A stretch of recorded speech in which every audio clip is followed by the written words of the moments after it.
September 11th, 2001, I was 21 years old and a student at the University of Miami. I arrived on campus that day for my communications class, and I remember hearing something on the radio about a small aircraft hitting one of the World Trade Center towers. I didn't think much of it, and during class I got a text from a very close friend of mine kind of telling me what had happened.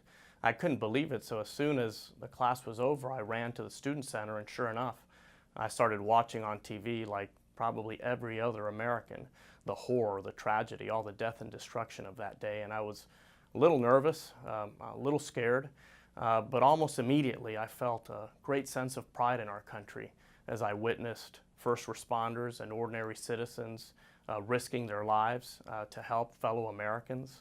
And a few months later, of course, our brave men and women went out and sought justice for the American people and for our way of life. It's a day that I'll never forget. It changed me forever.